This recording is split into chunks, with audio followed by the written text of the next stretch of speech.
Nous écoutons la parole de Dieu. Lisez pour nous la parole de Dieu dans le livre de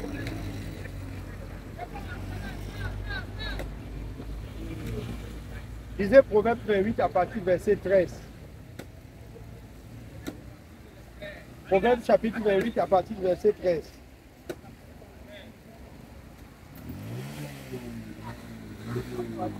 Proverbe 28. Commençons au verset 13.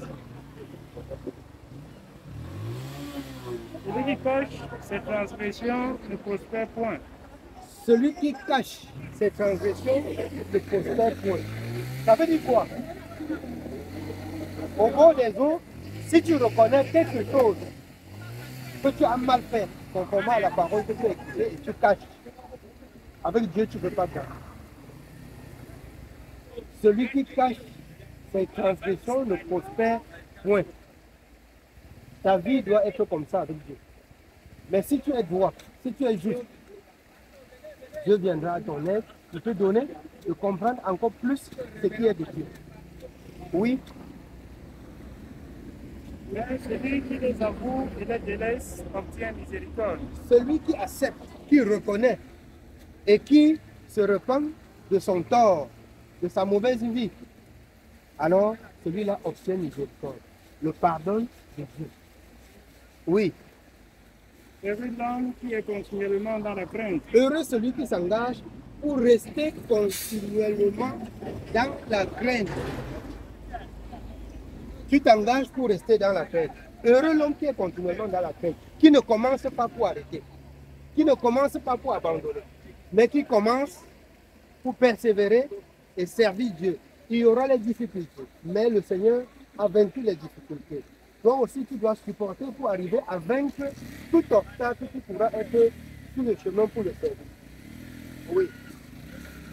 mais celui qui endurcit son cœur tombe dans le malheur. Celui qui endurcit son cœur tombe dans le malheur. Oui. Prenons Romains chapitre 4, verset 4 à 8.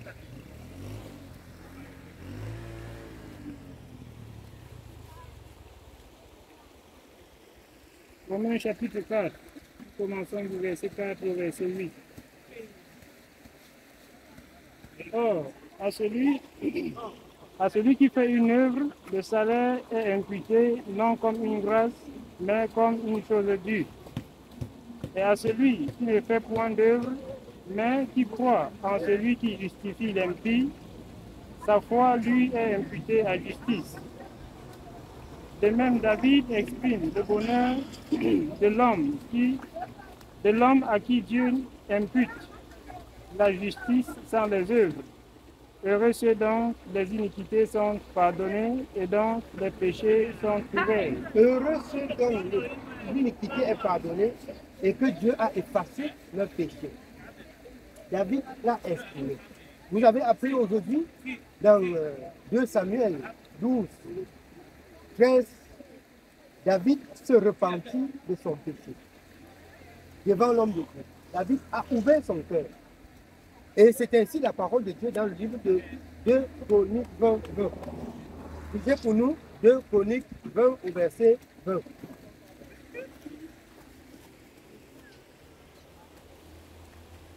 Deux Chroniques chapitre 20.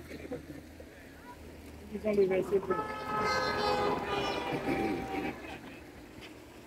Le lendemain, il se mit en marche de grand matin pour le désert de Tékoa. À leur départ, Josaphat se présenta et dit: Écoutez-moi, Juda et habitants de Jérusalem. Confiez-vous en l'Éternel, votre Dieu, et vous serez affermis. Confiez-vous en ses prophètes et vous réussirez. Vers l'Éternel et vers ses serviteurs. Lorsque vous le faites ainsi, vous êtes soutenus, vous êtes sauvés et Dieu vous épargne de toutes les œuvres mortes. Je crois qu'Awa comprend. Lisez 1 Pierre 3, 21.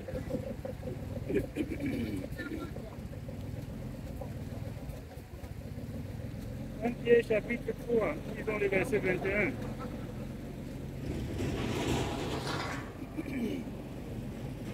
Cette eau était une figure du baptême qui n'est pas la purification des souillures du corps, mais l'engagement d'une bonne conscience envers Dieu et qui maintenant vous sauve, vous aussi, par la résurrection de Jésus-Christ.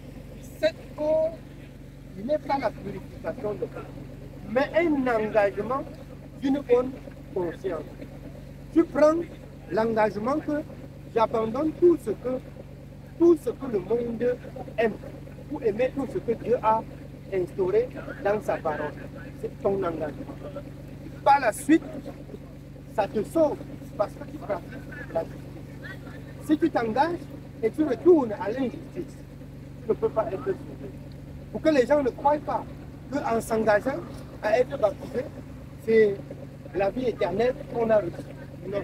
La vie éternelle, c'est nous allons l'obtenir dans la persévérance, dans l'obéissance, comme il est écrit dans le livre de Matthieu.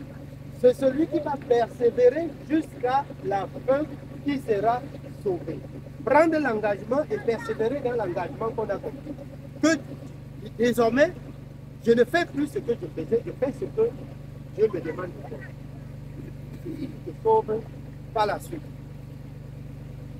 Oui.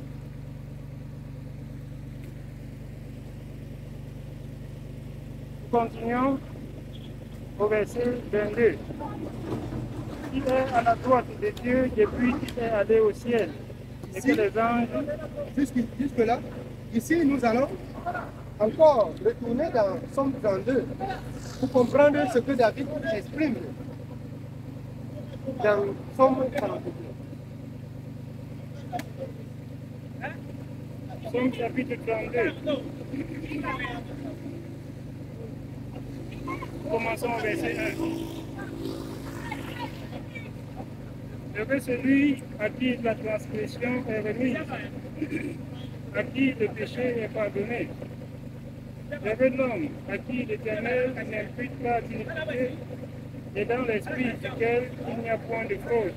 David dit ici heureux, heureux celui à qui la transgression est remise, à qui Dieu a pardonné la joie, le bonheur, la vie, tu reçois la vie, tu reçois la joie, tu reçois la vie de Dieu. Heureux celui à qui Dieu a pardonné. Beaucoup de personnes sont dans la maison de Dieu que Dieu n'a pas pardonné leur vie. À cause de ce qu'ils ont mis une barrière, comme vous avez entendu dans le livre de Proverbe 28. Ils ont caché leur transgression. Et si longtemps qu'ils restent dans la maison de Dieu, ils ne pourront jamais être agréables à Dieu. Et le lendemain, leurs œuvres vont se faire voir par le péché. Si tu caches quelque chose, pensant cacher à Dieu, tu caches ton don, et devant Dieu s'arrête, et le lendemain, Dieu va monter sur les choses. Oui. Continuons au verset 3. Tant que je me suis tué, mes os se consumaient. Tant que je me suis tué, c'est-à-dire que j'ai fermé ma bouche sur mon péché, j'ai fermé ma bouche. Là, à l'intérieur, je ne vais pas tuer. Les os se consument. Le trouble m'envahit. La souffrance m'envahit. Quand je ferme la bouche sur le péché. Oui. Je gémissais toute la journée. Ah, nuit et jour, sa main s'appesantissait sur moi. Ma vigueur n'était plus que sécheresse, comme celle de l'été. Je t'ai fait connaître mon péché, je n'ai pas caché mon iniquité. Je t'ai fait connaître mon péché, je ne l'ai pas caché. Oui. J'ai dit, j'avouerai mes transgressions à l'Éternel. Je vais accepter mes péchés devant Dieu. Je vais dire à Dieu ce que j'ai fait comme ça. Oui. Et tu as effacé la peine de mon péché. Alors, quand j'ai dit, Dieu a effacé la peine de mon péché. Oui. Ainsi tout homme, Dieu te prie autant convenable. Si de grandes eaux débordent, elles ne l'atteindront nullement. Alors, s'il y a n'importe quel malheur, l'homme Dieu, celui qui est juste, qui prie Dieu, ça ne va pas tarder la paix.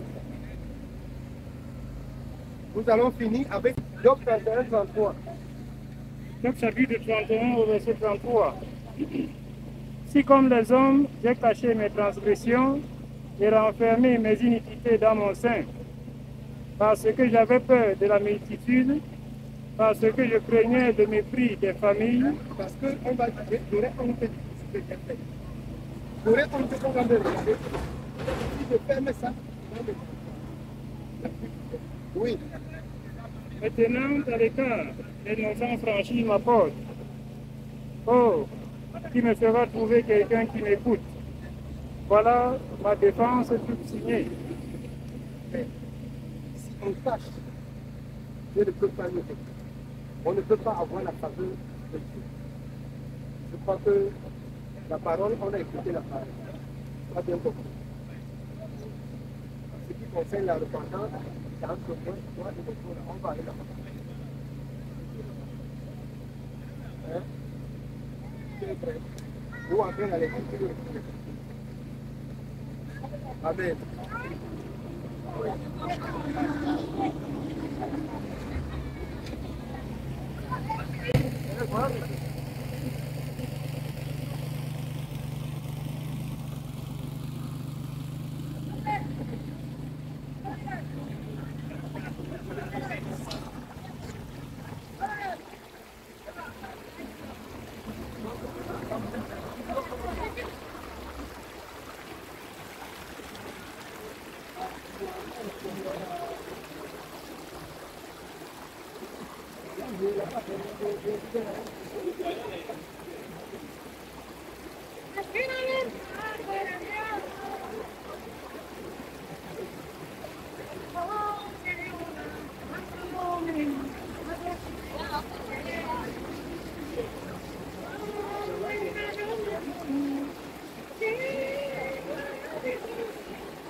Nous te bénissons pour ça. Nous prions que ce jour soit accordé dans le royaume de Dieu. Et que Seigneur te bénisse tous ceux-ci autour de vous. Éternel, nous voyons, nous l'honneur, regarde, observe, nous prions parce qu'il y a un temps pour toutes choses. Et au travers de ta compte, que tu les saisisses, que tu les donnes confiance, parce que de toi il y a que notre Seigneur et avoir la foi. Bénissez-nous, éternel, est disposé pour tout ton service. Bénissez-nous au nom de Jésus-Christ. Amen.